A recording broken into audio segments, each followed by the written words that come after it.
All right, welcome back, everybody, to another episode of the Sea Mask Show. And we're running through the 10 Commandments recently, and we're now on the fifth commandment. And topics we want to talk about today: murder, suicide, veganism as well. Is it okay to kill animals? Some people say it's not. Thou shalt not kill means we can't kill animals. So we'll just jump straight into it. Fifth commandment of God is thou shalt not kill. Now, guys, I'm sure you have heard the idea that, a true Christian man, even if his wife and family are being attacked in a home invasion, he's just going to turn the other cheek. Like there's no possible circumstances in which he can fight back using lethal force. I've heard that plenty of times, but big misconception, right? AJ. Yeah, well, yeah. I mean, let's just go straight to the Catechism of the Council of Trent because it hits on it. It goes, "What's to be excluded?" And I don't mean to ruin the whole rest of the show, but what's to be excluded from the fifth commandment? Self-defense, all right, punishment of criminals, so the death penalty, killing of animals, and I think there's one more. There's a killing of animals, punishment of criminals. Well, either way, those three are three of the main ones that we're talking about here. And they give good little one-liners, killing of animals. St. Augustine says, well, if God subjected the animals to man, then he by default told us that we could eat them. So that's just ruled out on the surface. And then self-defense doesn't meet the definition of murder, the intentional killing of an innocent person. So that one's ruled out. You can do that. And then killing of a person, or the flexing of the state, or the punishment of the civil authorities in death, they go, well, that's actually a good thing, which, Tim, we could probably talk at length about that too, because this is not something that's just a permissible, like in whatever situation. I mean, Thomas is clear on that. I think it's question 64 on murder in part 2 of the second part. He does it on vengeance. I want to say that's maybe 89 or 108 or so. There's one on vengeance. In the Summa Contra Gentes, he hits it very clearly too.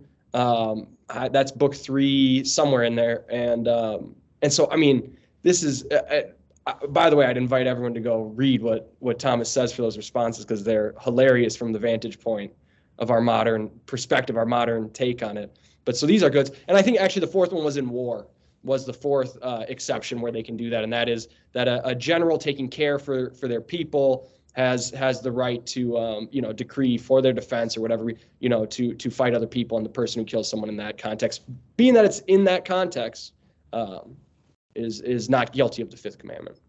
Yeah. Awesome answer. So just picking up on what AJ said there, then we're talking about the taking of human life unjustly. So it's human life specifically and unjustly. Yeah. That's what murder is. Tim, Nick, any thoughts to add to AJ's response? Well, it's really important that we rarefy what the distinction that AJ is adverting to between the death penalty and a principle of double effect, defense killing, defense of self or others. AJ started to make the point really nicely, and I just thought I would underscore it, since we live under the tyranny of Pope Francis, who's attempted to subvert the goodness of the death penalty. Not only under Thomistic action theory, the real ethical theory of the church. The death penalty is actually an affirmative good thing, like AJ insinuated there. It's the only kind of killing we're not talking that's distinguishable from a kind of war killing or a self-defense killing, whereby the agent, and the agent is one on behalf of the state who holds something called the prerogative, which is the moral authority of God to kill. Jesus reflects this to Pilate in John when he says, any power you have over me to kill me comes from God, prerogative.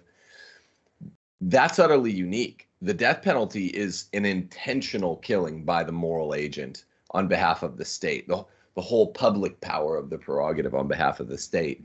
That is an intentional killing, whereas we have diluters, conceptual diluters of the concept of intentional in the case of war, definitely in the case of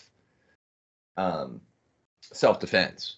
So it's really important distinction to make from the outset that this is all pretty clear. We could talk about it and massage it, but like when I, as a private actor, kill in self-defense someone that breaks into my house, it is an unintentional killing. And just because I say, well, if I fire this bullet into his chest, I know he's going to die. How is that unintentional? There are unintended foreseeable consequences. But all I'm intending is to defend my family and myself. And the proof is how very frangible are the conditions for the possibility of that self-defense. Meaning, if he backs off at all and starts moving away, I can't just blow this guy away because he's in my house and he might change his mind again. I have to wait for the conditions for the possibility, him raising a knife over me or one of my loved ones, to return if I really want to get this guy. The state doesn't have to do that. See, that's the principle of double effect, where you're just saying we're intending to defend the family.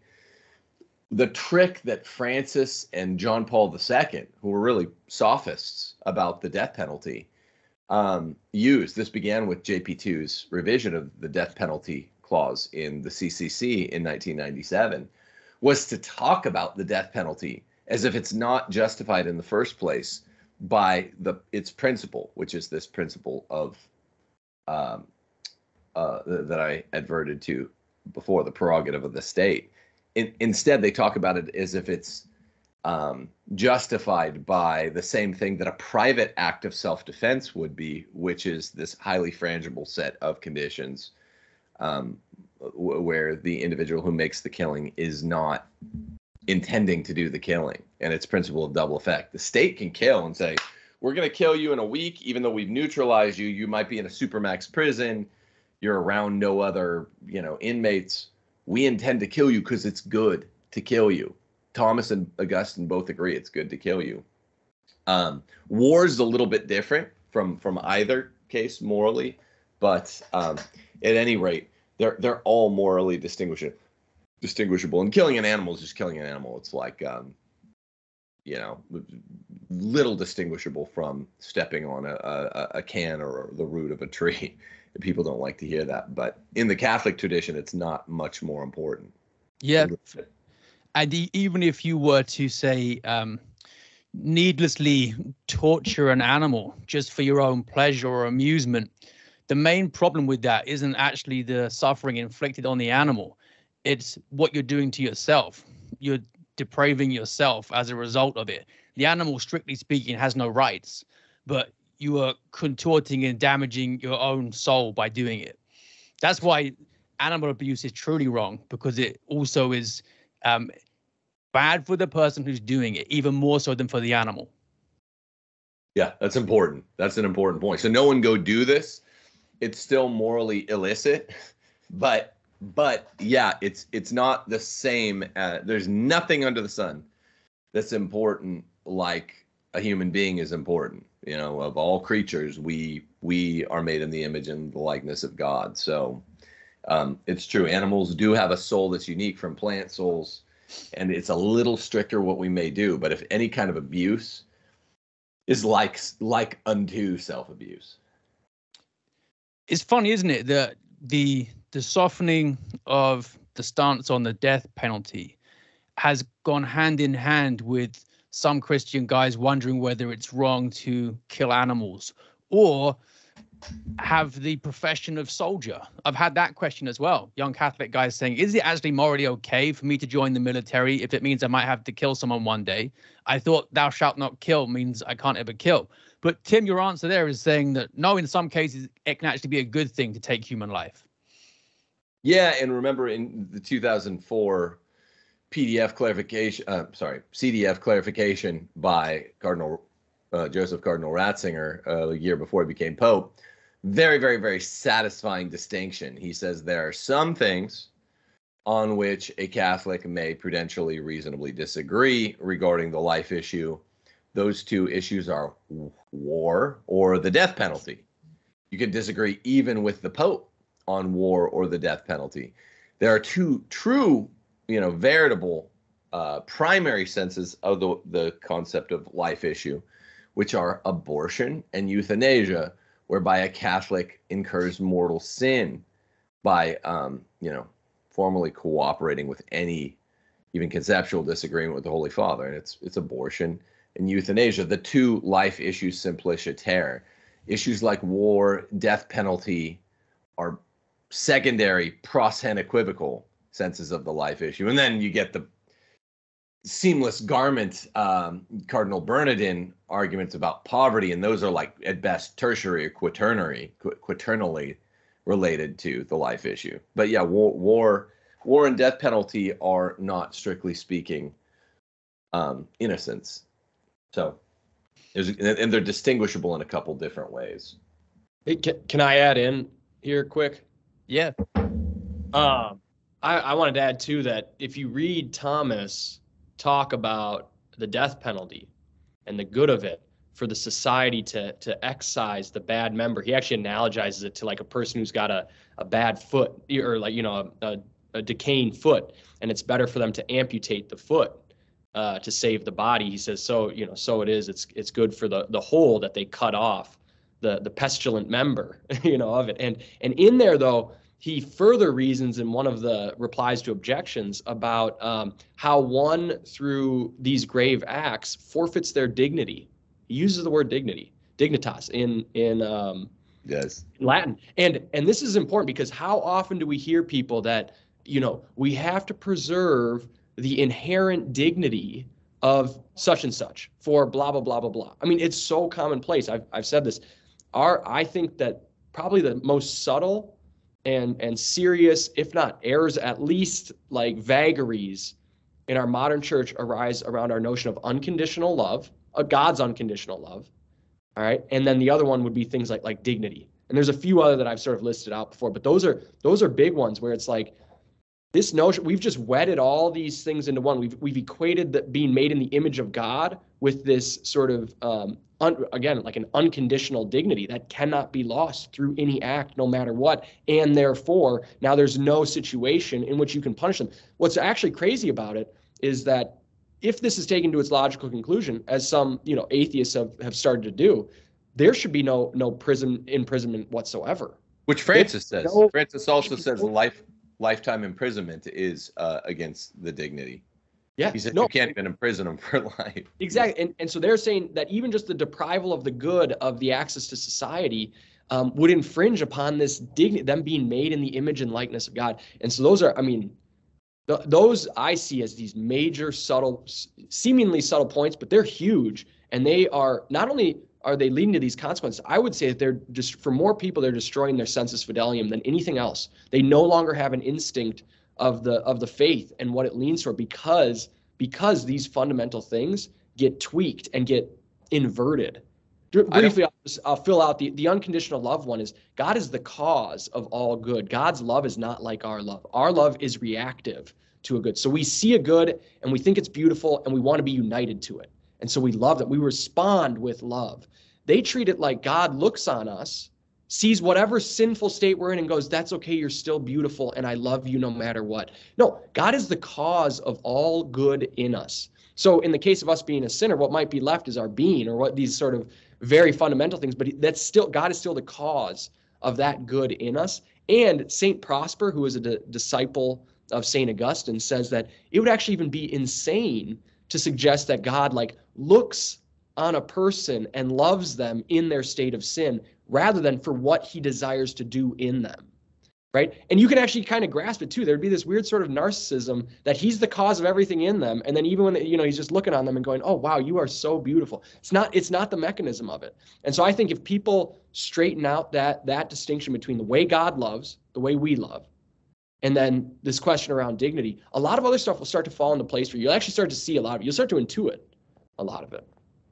It's about love being the willing of the objective good for the person rather than just a mushy feeling. Because if you hate sin, then you actually want to punish it for the good of the person.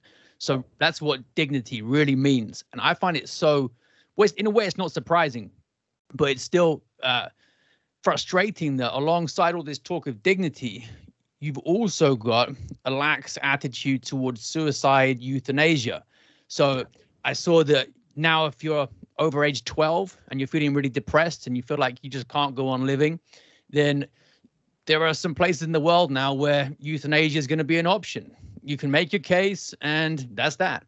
And this is super serious. And the reason I wanted to have this discussion about the fifth commandment today, the biggest killer of men aged 18 to 45 is suicide.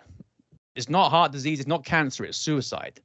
And with the fifth commandment, it's not just the proper care of our neighbor, but it's ourselves as well. You can't kill yourself. That's contrary to the fifth commandment. And the church forbids Catholic burial for suicides, right, Tim? Yes. Yeah. It should be kind of a clear one-liner as per us, as per this show. It destroys one's dignity to be killed by oneself. It does not destroy or even interfere with one's dignity to be killed at the hands of the state. Aquinas is very clear on that, just to wrap up the other issue. He says you're actually giving them their dignity by giving them justice. Yep. Whereas one can never intentionally kill themselves. This always interferes with their dignity. For one thing, they're going to go to hell. Almost the closest thing to an instantiated sin against the spirit, the one unforgivable sin, is suicide, because you're closing off love and hope. By the way, I hope at some point we can talk about the war question, which we've kind of glossed over, qua pacifism. But I will say, yeah, suicide's a big issue because it's being pushed so hard by the same globalists that really stand behind Francis's agenda to get rid of the death penalty. They want to kill people by other means, and that is by legalizing and popularizing the death penalty. And they always want to talk about euthanasia, suicide, as a courting dignity. You see what the devil does? It says there's dignity. Die with dignity is what euthanasia is called. You can never die with dignity by agreeing to some sort of euthanasial death. On the other hand, you do die with dignity according to the Catholic tradition. I don't know what Pope Francis represents. It's not the Catholic tradition. It's some other mangled thing. You will die with dignity if you accept your death penalty judgment willingly and go to confession and see a priest and say, this is good, affirm the good. Saint Jacques Fesch, technically venerable at this point, but he's on his way. And he was a 1950s Frenchman who was being chased by the cops, and he was shooting his gun and killed one of them. And he got sentenced to death, and in jail went through a conversion. There's a number of letters of him, so it's not just someone saying it. There's letters, and these things check out sort of theologically. And at the end, his mother's like, will you go through the appeals process again to try and get it? He goes, no, mother, this punishment of mine is just. And my only hope is that I've done enough for God to forgive me, grant me the mercy and enter into heaven. He's got a cause for canonization open, and he's moved along it. He's in the last stage, servant of God, or whatever it is. So I mean, I have a devotion to him, because I look at that and I go, that's the right humility. That's the right understanding. The push for suicide euthanasia, it rests on this misconception that secular liberalism also promotes, which is that we own our own lives. Like, we're autonomous in that sense. Your life is yours to do whatever you want with. You do you, bro, even if it means you just decide to stick a needle in your arm and end it all.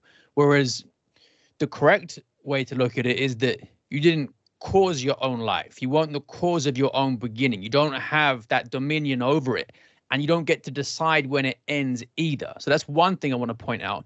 The second thing is the attitude to suffering. I think it's another symptom of the emasculation of men in particular, that suicide is now the top cause of death. I'm not saying life isn't hard as a man, especially. Of course it is, and scripture says it is. It's always been that way. What I'm saying is that suicide is spiked because men don't understand how to actually face suffering with a sense of purpose or see the value in it. Christianity presents us with a man on a cross. He dies with dignity in that he refuses pain relief and holds on until the very end. That's what the correct attitude to suffering is. Not, it hurts, make it stop, I can't go on. What do you guys think about that? Nick? I had no idea that suicide was the number one killer for 18 to 45. I guess it makes sense that it wouldn't be any kind of like disease state, but that's still really shocking.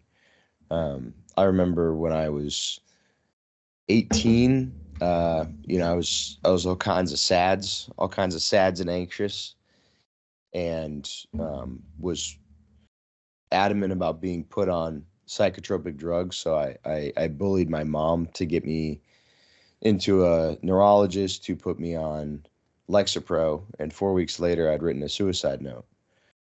And then they switched me to Prozac, and didn't take much longer than that for me to realize something's very wrong with these, and I just stopped taking them cold turkey. But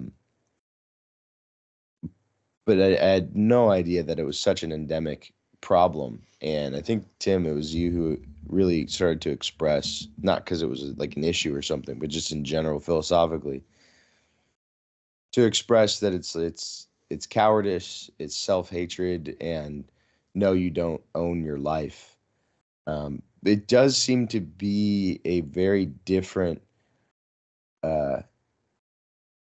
expression of what we're talking about. Like when you think about killing and murder, it's very other focused. There are threats, you're trying to avoid the threats, or, what do you have license to do, or even how much can you unchain your carnal desire, right? Like everybody kind of wants to inflict violence on your enemies or terraform the world around you in a way that would require violence. All that sort of seems weird when you turn it in on yourself. But it also seems to be where responsibility starts. And I didn't expect this to be a thought that came from this, but I wonder if that's also why joy is something that Christians should have, like the joy of life. And that if you're playing this game right as a Christian, you're going to be grateful for existence. And that's going to come through everything else first, like kind of as a foundational thing. You can't hate yourself. You can't loathe your own existence. I think I've heard Ripperger say that you should love yourself because God loves you. That's like a command. You're supposed to love yourself, not because you're the shit, but because God loves you. And that's, you're not going to tell God that he's wrong about loving you. And in the specific way that AJ was saying, not because he looks at you and he loves you in all of your brokenness and all this stuff like that, but it's like because he is the source of love itself, and he created you. And every moment that you continue to exist is a decision by the first cause. So you should love yourself accordingly. Yeah, that's such a good way to phrase it, Nick.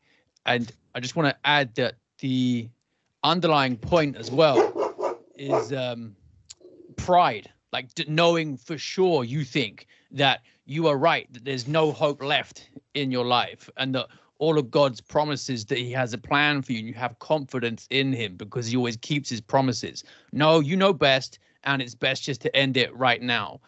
That's pride in your own judgment about the value of life too. Yeah, I don't know that you could be truly suicidal and concurrently have faith of any kind or be a person of faith. It's sort of mutually exclusive, not even just from the catechesis standpoint. Like when I was suicidal, I wasn't a Catholic, so I wasn't thinking like, oh, if I die, I'm going to go to hell and this is going to be a problem. I was just thinking, how do I end this pain? And this is the was it Aquinas who said that everybody acts basically thinking that what they're doing is good. Yeah, first principle of practical reason. Exactly. And so, of course, like somebody who's suicidal is technically thinking like, well, this is a good because I'm going to stop hurting, or this is a good, the problems are going to go away. And obviously that's just not the case, but it's not from a place of catechesis. It's like if you believe that existence is fundamentally good, and that there's a creator and an omniscience of any kind, then you can't make that prideful decision.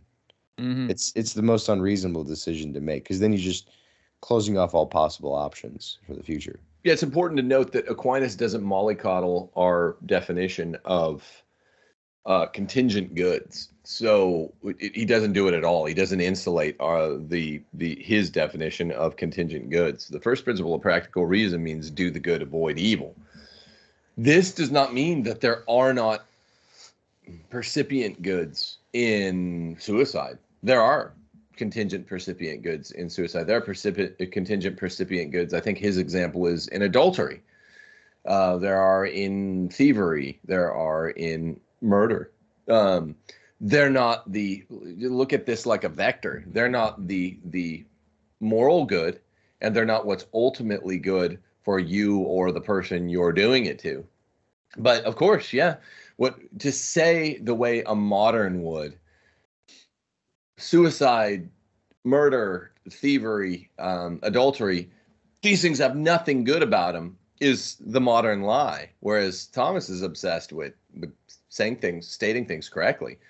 The good, whatever attracted you to doing these, represents one or probably a suite of goods that are mutually constitutive of this wicked act. So, like, why ever you want to commit suicide, if you're the suicidal who's tempted to, it's those are goods. Those are percipient contingent goods. They're just not the good, and they're not ultimately good for your soul. But yeah, like respite is good. Ultimately, comfort is a good. The comfort of adultery is, I think, a term Aquinas uses. He's just saying that on the whole, these are little goods that in the kind of vector sum ultimately accrue to our most meaningful final death, to our ill, not to our good. I just think that's interesting. You get into these conversations, and a modern who has almost no tools, again, lasting tools from perennial philosophy, against the onslaught of these wicked ideas, a kind of parade of bad ideas in our lawfare, in our culture.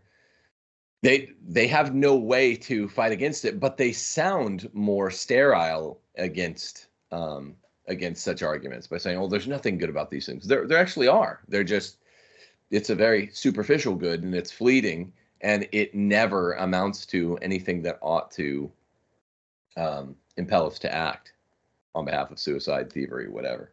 Yeah, and AJ, it's true to say as well, isn't it, that a point related to what Tim said there is that really secular liberalism has no coherent concept of the good or of the common good. They can't even define the terms. They have no reference point to be able to say, do this, do that. The only thing they seem to hold up is this idea of do whatever you want. Yeah. So we've hit on the sin of suicide being against God. God's the author of life and death. He has the rights over that, you don't. One little kind of thing that should scare you a little in a healthy way is you can kill the body but not the soul. So you might kill the body in suicide thinking you're getting out, and then boom, your soul's not dead. And that's not going to be sweet for you. So whatever suffering you think you're going to avoid, maybe hold off on that judgment that you'll really be able to avoid it through death. It can always get worse, is one way that I like to frame it for people. But so we've hit on how it's a crime against God. We've hit on how it's a crime against self, that you're taking your own life. It's sort of act of hatred against yourself, which is sort of principally, again, that act of hatred toward God, who is the author of your life and death. You can sit there and say, well, I didn't create myself. Like, yeah, okay. So I'm principally against God. But it's worth noting, again, Thomas, just being the savage that he is, goes, it's also a sin against the common good because you deprive the society of your just products and fruits. It's like, okay, there we go. It actually extends to all of it. So it is a crime against your community for you to take yourself out of it, to say, I'm no longer going to participate in this community. And that speaks to exactly what you're getting at their will with the common good, and no sense of that, no sense of obligations to others, to our community. And there's a lot of things, obviously we know there's a lot of psyops going on to distort that have undermined that sense of community and communal goods. Tim, you can pick up on this with federalism and these things like this, these overarching things, it's very demoralizing to a sense of community and the common good. But still, it holds. We do still have an obligation to our communities. And if I can piggyback one, I always say this example, Tim, for the percipient goods. I always say it's most, I think this, again, Aristotle, it's most helpful to highlight the liminal cases, the hardest cases. So I always tell people, if you don't think murder, if you don't think a retaliation gang murder doesn't feel good to the dude when they're doing it, you've never beaten someone in an argument. You've never, done anything sort of dominant over someone. I can only imagine the rush of pleasure they feel the moment that the person who has crossed them, they now killed them.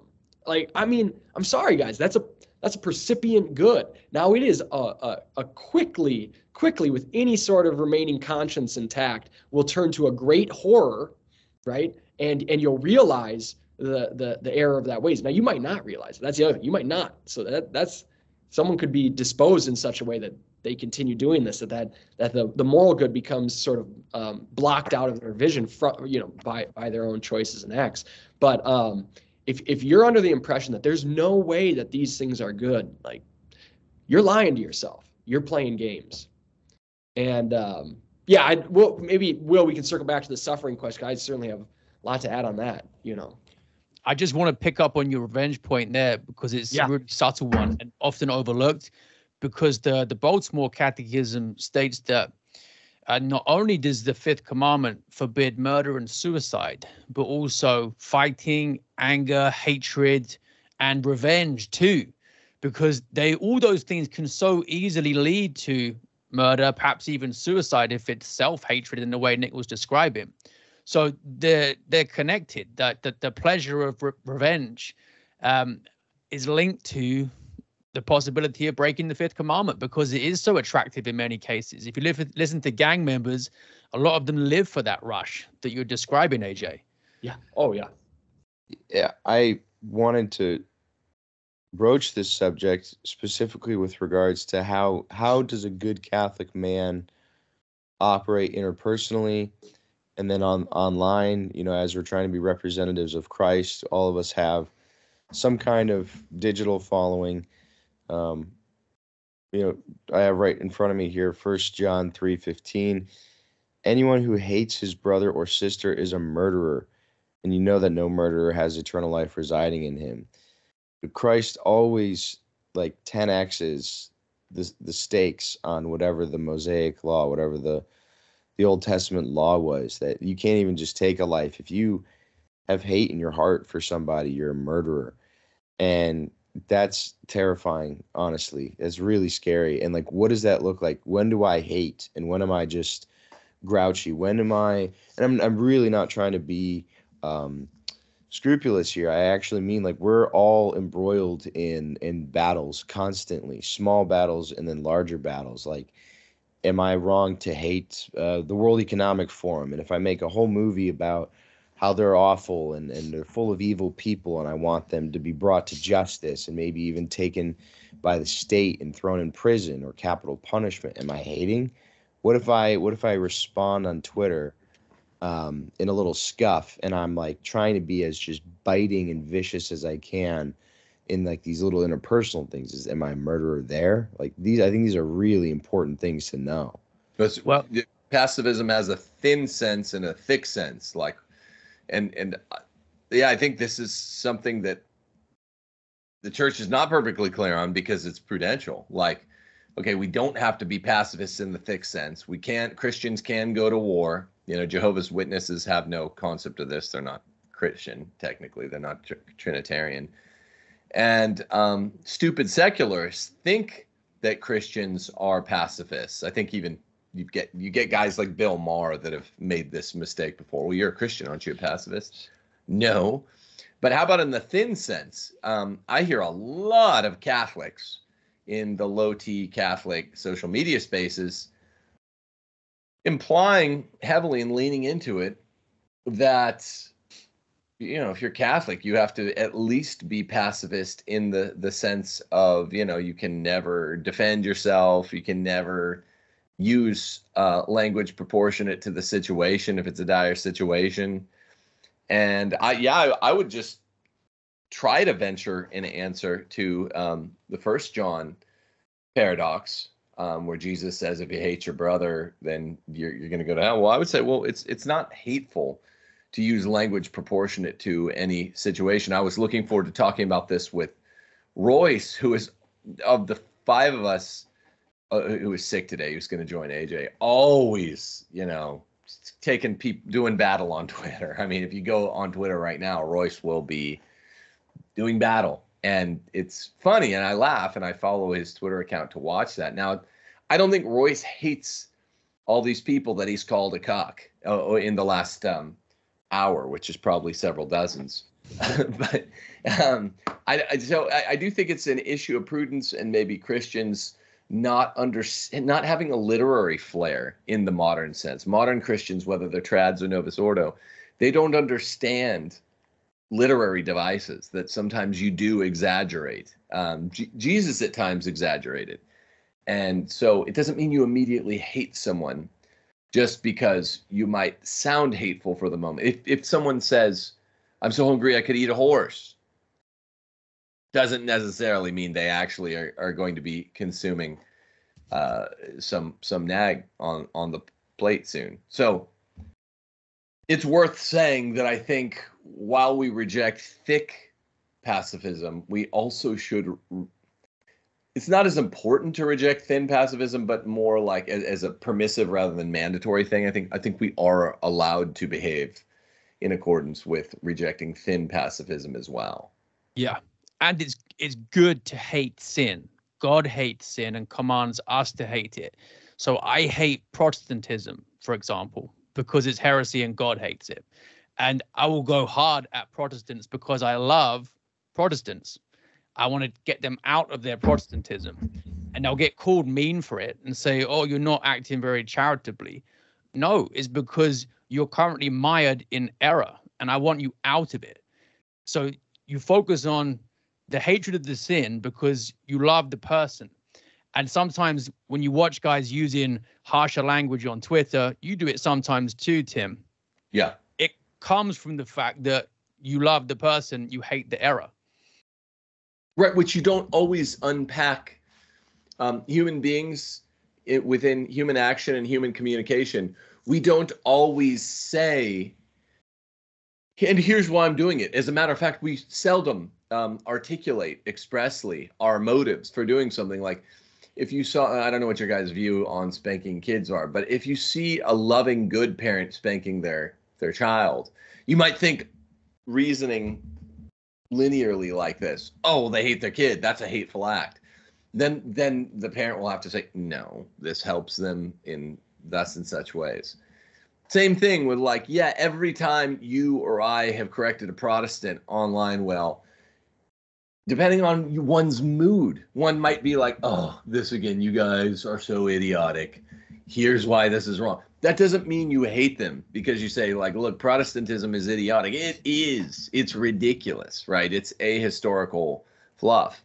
But we want to get you guys out of it. So there's not always a direct correlation between our motives. There's a direct causal correlation between our motives and our acts.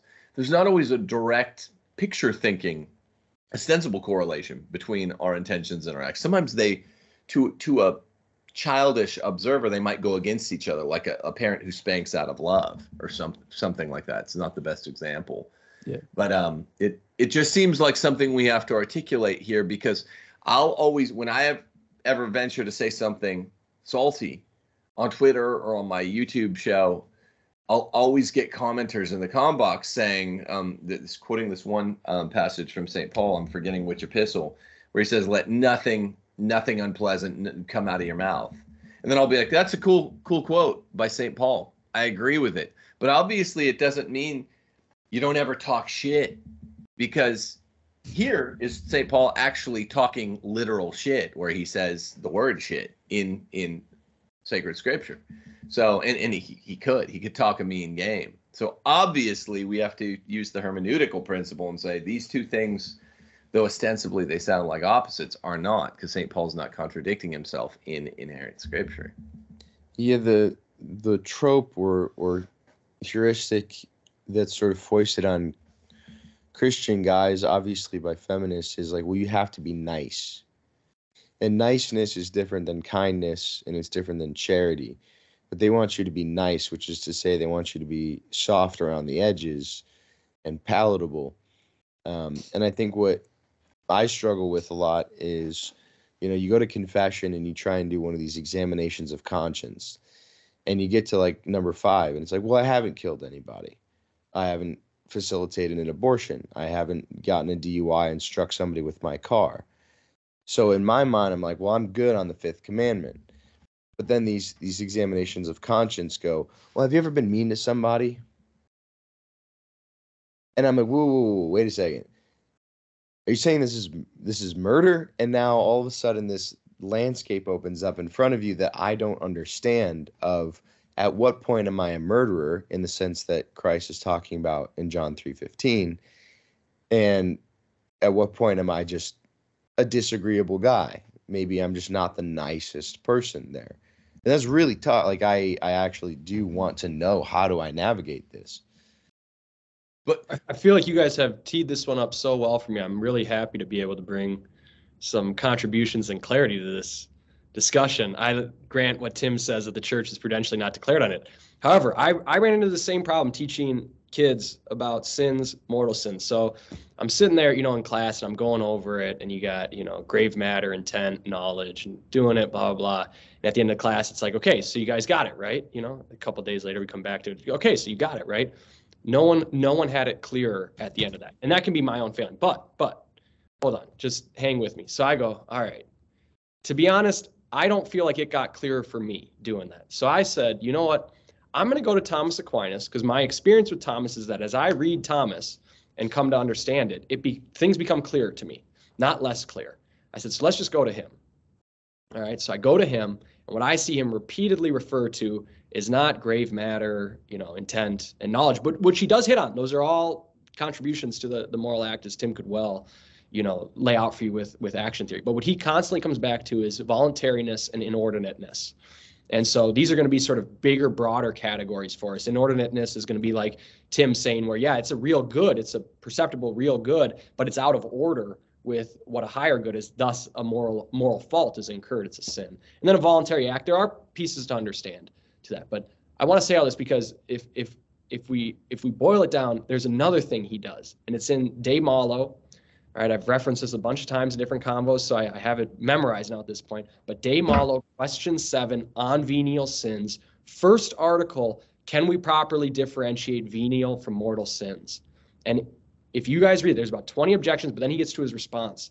And the response is about 8 paragraphs long, and he goes through like 4 different approaches to what differentiates them, saying no. Is it because one leads to eternal damnation and the other not? And he goes, this is true, but that's a consequence. That's an effect of the mortal sin. And we're looking for the cause that differentiates it. And he goes through all these different things. He goes, could it be that, some people said that one is in the senses and the other is in the intellect, but we've shown, that even a sensual act can be mortal and vice versa. An act of the intellect can be venial. So he goes, okay, so that doesn't suffice. Then he goes down. Finally, he gets to the end, and I think this will help a lot, Nick, here, and people in general. But he finally gets down to it, and he says, so what's left is that what we have is that a mortal and venial sin is distinguished by its ability to destroy the principle. He says the principle of love is love of God and love of neighbor. He said, so any sin directed against God or neighbor is going to qualify as mortal. Now, let's again fill in this Thomas with some other Thomas. If you go to his treatise on the 10 Commandments, all right, he's going to lay out the sort of genus, which again, the Catechism of the Council of Trent is going to just piggyback on. Like I said, this is going to offer clarity to you. And he's going to go through them, and he's going to say, a voluntary act is a word, thought, or deed intended. But those are the aspects of it. And so he goes, the first 3 commandments are how you harm God. All right. First commandment, if you harm God in thought. Second commandment, if you harm God in speech. Third commandment, if you harm God in action. Okay, now when he gets to the 4th commandment, obedience, but then the 5th through 8 are going to give us a systematic layout of how you harm your neighbor.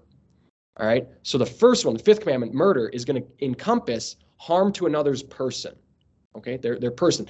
That could be emotional harm, that could be physical harm, that could be whatever. Okay, harm to their person.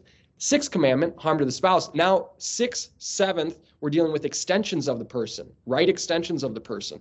So the sixth commandment is harm against one's spouse, who is an extension of yourself. So again, you're harming your neighbor by harming them. You say, okay, well, what if they're not married? I guess if you need to do the thought experiment, you can say, well, one day they will be someone's spouse, or you cause it. But again, you can actually get clearer with sexual morality than even that. But this is really brief. Okay, seventh commandment, do not steal. That's harm to one's property, which is an extension of themselves, a rightful extension. Eighth commandment, do not bear false witness against your neighbor. Do not lie. That's harming another's reputation. So you have their sort of social extension of who they are. Ninth and 10th commandments have to do with coveting, those extensions of the person, sixth and seventh. And so it's actually being internally oriented toward them. Okay, I say this because now we can actually get somewhere. We can see that if I say a lie, there's a distinction, a very good categorical distinction between if I'm lying, I see someone hurt someone else, and then someone asks me, that's my boy, so I don't want to snitch on him. Understandable. They ask me and I go, no. Well, I've actually caused harm to the person who was hurt, right? Who I haven't. If the person's a legitimate authority to be gaining access to that knowledge. But okay. All right. So I've actually harmed the person who got beat up where I lied on behalf of my buddy over here. Okay. That causes harm to a person. That's a lie that causes harm to a person. Okay. If, I'm a young kid, I come back from the weekend and everyone's talking about all the cool things they did over the weekend. And I just flat out lie and go, oh yeah, it's Saturday night. I went to the T-Wolves game and I sat courtside. It was sick. And I didn't, right? There's no harm to neighbor, I'm trying to embellish myself, right? I'm trying to prop myself up. Venial, that would be a venial sin. According to that genus distinction there between, is it against God or neighbor, or is it not? Okay, inevitably, as you lay this out, people now start to have clarity.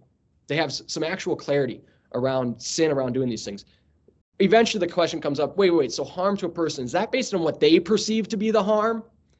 No, absolutely not. Now the question is what you're saying in line with truth, right? So in the case of critiquing a Protestant, in the case of, critiquing a person's sexuality, whatever it be, that might cause them a lot of harm to hear it, right? The wicked man, suffers the good of punishment because to them it's a relative evil, not an absolute evil, right? So any number of these can take place. As Tim would say, if you're like fatigued because you're taking on so much and maybe you're a little short with them, at worst, we can say a sort of venial sin because it wouldn't constitute the requirements of a voluntary act. But it's also worth noting, you should try and not insult someone, right? Even, I always say, it's clear that if you're boys with someone and you're picking at each other, that is literally the intention of it, which is moral act is specified by your reason or your intent for the thing.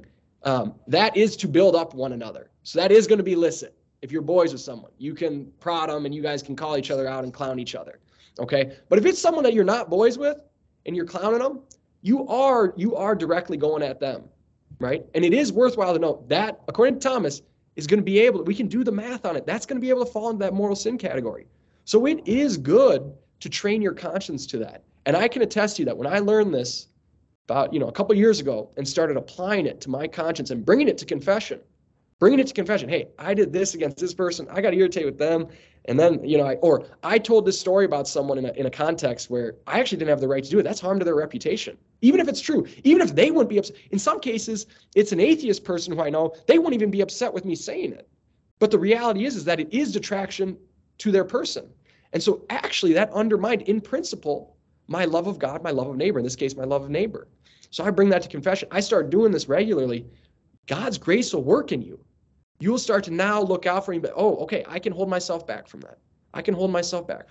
And now your emotions, I've experienced, they start to get their proper place, their proper object. Of course I can get frustrated with things. Of course I can get intense. Of course I can think that this person's wrong. Of course I can think that an idea is dumb. I can think that person's being dumb on account of the idea that they have, right? The thing that I'm trying to hold off from is those acts of contempt, those acts of, humiliation, of insult, of those things. And I would encourage everyone, right? Royce included, my boy Royce included. That's what we're trying to hold back from in our Christian understanding. That's what we want to bring before God so that he can perfect that in us. Because I kid you not, this one hit me like a sledgehammer. St. Maria Goretti, the line that they say when she was dying after having been murdered by Alessandra, or stabbed 15 times or whatever it was, the line she said when the priest said, hey, he came to her and said, Maria, our Lord tells us to pray and to forgive. Will you do it? And she says, yes. She goes, I desire for Alessandro to be in heaven with me. Okay, that hit me, because I used to always be like, yeah, I want you to go to heaven. But maybe you could be on the other side of heaven. Maybe you could be way over there. I'll be here. I want you to get to heaven. But for her to say, I desire you to be in heaven with me, it hit me in another way, where it's like, dang, I have to look on all my brothers in that way. Is that even this person who's obnoxious, maybe spurging out in the comments section, going hard on me right now, right? I have to desire for them to be in heaven with me. Not as they are, understandably, but that they come to the full love and knowledge of Christ. So I really do think in that sense, he means it, that the mortal sin is not based on did you murder them or not, but rather it's specified by that intent. Are you trying to cause harm to your neighbor with your words, with your actions, physically? I always say I can get in a fist fight with someone who's my boy. We're scrapping it out and we're going, and that happens. That's fine, right? But if I go beat up someone that wants none of that smoke, or they're trying to back out of it, like, okay, it's on me now. Like, I can't do that. So anyways, I hope that offers some clarity. I know I kind of went off there. There's a lot there, and I got some documents for it too. And I'm working on my textbook for my, I've shared with Tim before, where I got good diagrams and I lay it out and I go through actually the what I think is a good way of distinguishing the act based on the desired end or the choice that you mean to the reasonable end. Anyways, so I'm excited for that stuff to come out when it does. But I hope that offers what I think is an actual clarity around this stuff. That's amazing. Yeah, loved it. That needs to be a clip. And I can tell you're a gifted teacher. The kids in your classroom are lucky. Really good explanation. So clear. And this is for guys listening, wondering how can they be more masculine? It's harder to be able to go in, wield the knife, and make the right cuts, and then not twist it at the end as well. It's that final twist of the knife that you want to restrain yourself from making. And God will do that to you when he punishes you. There'll be no twist. You'll get the exact amount that you deserve. And you have to be like that when you're correcting other people too. It's hard to do. I'm not great at it myself sometimes. Anybody who likes to get into the scraps also kind of wants to twist a knife in some cases when it gets heated. But if you watch other people doing it, it's the bigger man who can walk away from it and just stay cool. Yeah, it does seem that readily obvious that if a man is petty, and he's trying to kick somebody while they're down, or even just if he's risible, if he's just getting inflamed at anything, and trying to clap back and hurt like random people, basically anybody who offends him, like that's obviously a very small person, and there's not a whole lot of admiration for that type of person. So that does make sense as a heuristic. As a guy, you should be able to take a lot on the chin and only dish it out when it makes sense to. Yeah, AJ, thank you for going through that explanation. I think I'm gonna have to rewatch what you said and like take notes a bit on it. It also seems like you raised the stakes even more. That I heard that before about what Thomas said about knowing the difference between a mortal and venial sin, and how it's not as obvious as we make it out to be, and that in fact you kind of should lean toward assuming that it's more mortal than it is venial. So that even makes it more intimidating, and something that I've found, just as a side note, that once like you get the big stuff out of the way, the very obvious stuff, once you're not in like grievous habitual mortal sin that modernity condones so much, drug use, sexual sin, whatever it is, this is where the real work begins. Yeah. And it's a lot harder to think like, damn, was that detraction? Okay, what's detraction? Oh shoot, I do that all the time. All right, now I got to work on this thing for like weeks and months and years now and go to confession over this and hold my tongue and miss out on telling this good story to my friends because that's detraction. Like I really can't do that. You can always replace a no name for the story. You know what I mean? Because you can tell what's a funny story as long as you're not, put in a place or have sort of identifiable things to that person. But I'll also just add that what really helps is the clarity that it's a mortal sin. I kid you not, because if I sit there and I go, well, but did I really mean to be mean and all this stuff, which I used to do, then I'm not. Whereas now I get the conviction of the Holy Spirit where I'm like, dang, I did that. And I have that sense that that's mortal sin. So if I'm in mass, I go, I'm cross. I'm not going up. I'm not going up. I'll say to my wife, hey, I'm not going up. I got to get to confession, and so, they go up for it. But now I have that sort of sense like, no, this is more okay. So I really, and then what that leads to is like, oh, I really got to try and not do that. You know what I mean? Like, because if it's mortal, if I have that clear understanding, right, then it's then I don't want to do it. I don't want to expel charity from my soul. And a brief note on conscience, because it's worthwhile. Thomas actually hits on this again. I'm going to give you guys another obscure reference, but in one of his quod libets, these like random questions. I think it's questions. Yeah. He hits on this one. It's a one-off thing. I could find it for you guys, the exact source, but in one of these questions, or one of the articles of one of the questions, he basically gives this really brief, concise understanding of conscience, where he's talking about, does conscience bind in such a way to make a venial sin mortal? Can it make a mortal sin venial? And he says, conscience can bind when it makes a venial sin mortal when it's not. Conscience does bind in that sense. However, it doesn't go the other way.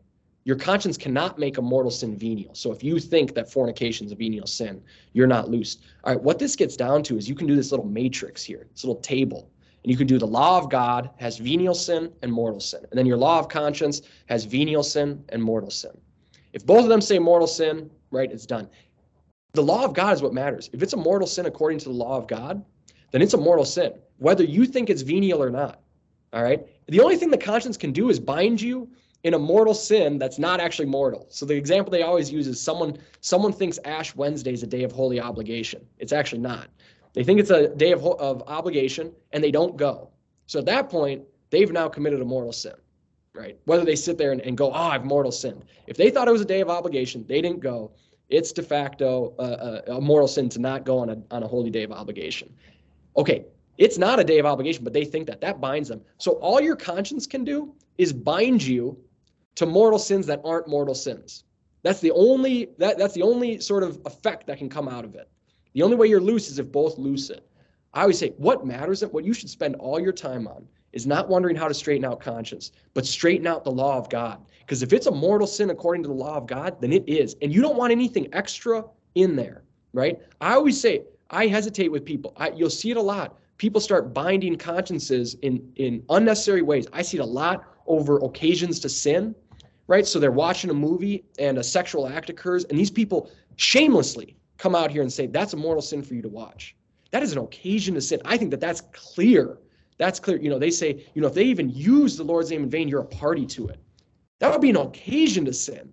But that is not that first off, that's not the intent going in the movie. There's no way that I've wedded myself to that. And I can even make the act while I'm watching a movie. My wife sometimes gets annoyed with me because I'll go, they'll depict this person being rude to the person who cheated on their spouse. And, oh man, that's so rude. And I go, actually, that's just, so I'm the one who's sitting there doing the algorithm of the sort of, Catholic understanding of morality as I'm going through it. These are occasions of sin. You do not want to bind your conscience in places where it's not bound, but you do want to bind it where it does bind. And that's where, for me, like I said, deferring there to Tim's comment, the magisterium hasn't declared definitively on these things, but what I like with Thomas is it gives clarity and it gives limits to it.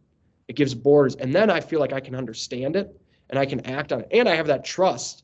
As Tim, we've also had this conversation of him being, the universal doctor, the angelic doctor, that his stuff is gold. It's good. And so I like I said, I think you can trust. I've experienced it myself.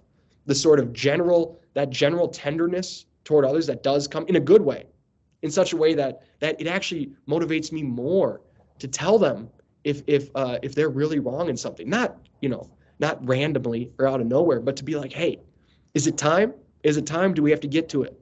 Maybe it's not time yet, but is it time? We got to get to this atheism. We got to get to these sins, this lack of sharpening your mind, whoever that could be, friend of mine, whatever it is. It's like, okay, maybe it's not time yet, but I'm watching. We need at some point, it's got to be time for it, and we got to get to it.